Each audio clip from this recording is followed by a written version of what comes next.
हरे कृष्णा, राधे राधे। आपका स्वागत है आपके अपने चैनल राधा कृष्ण लीला में। आज हम आपको सुनाएंगे मार्गशीर्ष मास कथा अध्याय 8। ब्रह्मा जी कहने लगे कि भगवान श्री तुलसी का महत्म्य ठीक ठीक कहिए, जिसके निकट रहने पर आपको अत्यंत प्रीति है। भगवान कहने लगे, हे ब्राह्मण, पुष्प स्वर्ग पुष्प तथा मुक्ता के बने हुए पुष्प तुलसी पत्र के दाने से 16वीं कला के भी बराबर नहीं है। जो मनुष्य तुलसी की मंजरी से मेरा पूजन करता है वह फिर कभी गर्भ योनि में नहीं आता है, मोक्ष को प्राप्त हो जाता है। जो मनुष्य तुलसी के वृक्ष के गमले आदि में रोप कर उसके दलों से मेरा पूजन करता है वह स्वर्ग में तथा मेरे श्वेत द्वीप ग्रह में आनंद करता है। जिसने सावत निर्मल सुगंधित युक्त तुलसी पत्र से मेरा एक बार भी पूजन किया है, यमराज पट पंख लिखे हुए भी उसके पापों को मिटा देता है। जिसने एकादशी तथा दूसरे पवित्र दिनों में मेरी पूजन तुलसी से नहीं की, उसके यौवन तथा जीवन को धिक्कार है और उनको ना इस लोक में ना परलोक में ही धन और संतान का सुख प्राप्त होता है। मार्गशीर्ष माह में तुलसी दल से मेरा पूजन होते हुए देखकर ही मनुष्य ब्रह्मा इत्यादि पापों से छूट जाता है। जो मेरी लक्ष्मीपति की नित्य ही तुलसी से पूजन करता है उनके महान पाप भी नाश हो जाते हैं। फिर मामूली पापों का तो कहना ही क्या है। मेरे पूजन में बासी पुष्प और बासी जल यद्यपि वर्जित है, पर तुलसी पत्र और गंगा जल कभी भी वर्जित नहीं है। हे पुत्र, मालती आदि के पुष्प कभी भी मेरी पूजा में गर्जना करते हैं जब तक तुलसी पत्र नहीं मिलते हैं। जो मनुष्य एक बार भी बिल पत्र से मेरी पूजन करता है वह मेरी सौम्य मुक्ति का भागी हो जाता है और सब आतंकों से छूट जाता है। बिल पत्र से, समी पत्र से, जाति पत्र से, जाति पुष्प से, कमल और कौसुम्ब मार्गी से भी तुलसी पत्र मुझको अधिक प्रिय है। मेरे हृदय को आनंद देने वाली मंजरी युक्त सावत पत्र वाली तुलसी क्षीर सागर से उत्पन्न होने वाली लक्ष्मी से भी मुझको अधिक प्रिय है।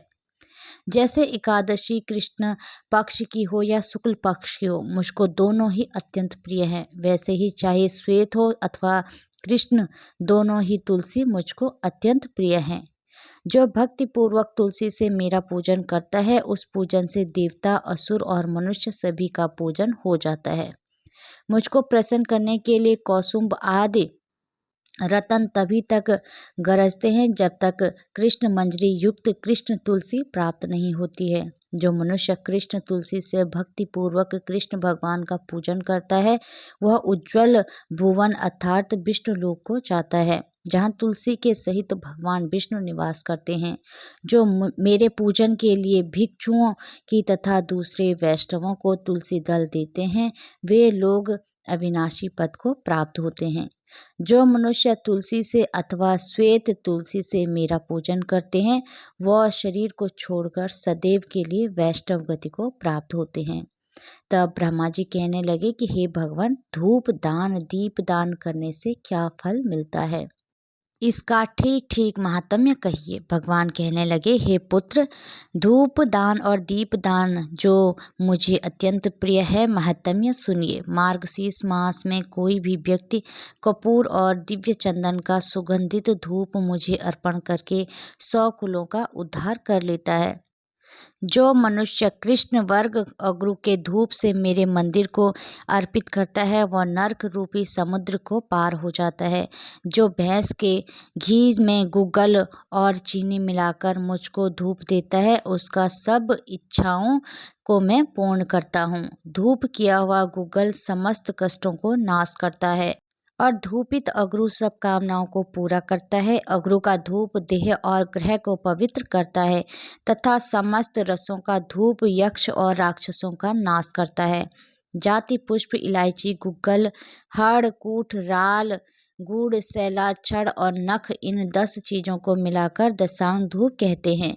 जो मार्गशीर्ष मास में दशांग धूप मुझे अर्पित करता है तो मैं उसको दुर्लभ मनोकामनाओं को देता हूँ तथा बल, पुष्टि, पुत्र, स्त्री तथा भक्ति को देता हूँ।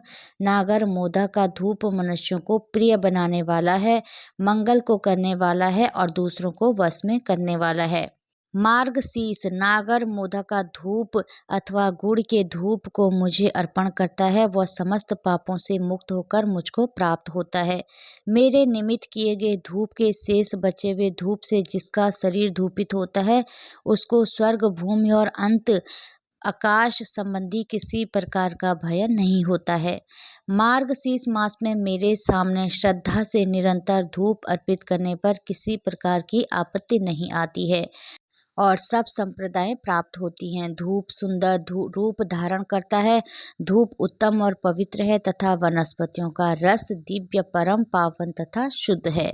अब इसके पश्चात दीपदान का महत्म्य कहते हैं, जिसके कहने करने से मनुष्य वैकुंठ लोक को प्राप्त होता है, जिसमें कोई संशय नहीं है। जो बहुत सी बत्तियां घी में भिगोकर आरती करता है, वह कल्प कोटि वर्ष तक स्वर्ग में वास करता है।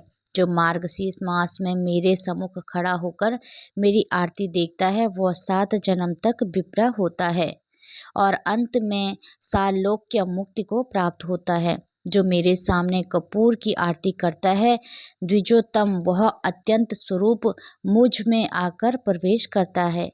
हे पुत्र, निरांजन करने पर मंत्रहीन क्रियाहीन पूजन भी संपूर्ण फल को देता है। जो मार्गशीर्ष माह में कपूर का दीपक जलाता है, वह अश्वमेघ यज्ञ के फल का भागी होता है तथा उसके सारे कुल का उद्धार हो जाता है।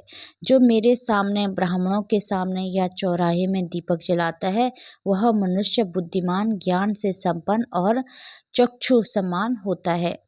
जो मार्गशीर्ष मास में मेरे सामने घृत का अथवा तेल का दीपक जलाता है, उसके फल को सुनिए।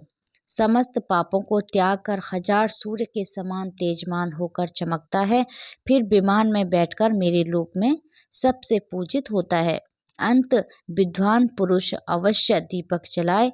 जो दीपक जलाकर उसको बुझा देता है, वह अवश्य नरक में जाता है। हे द्विज उत्तम, जो पातकी लोभ से अथवा द्वेष से दीपक की चोरी करता है, वह अवश्य गूंगा होता है और अंधा भी हो जाता है। हरे कृष्णा, राधे राधे। भगवान श्री कृष्ण और राधा रानी की कृपा आप सभी भक्तों पर हमेशा बनी रही। जय श्री राधे।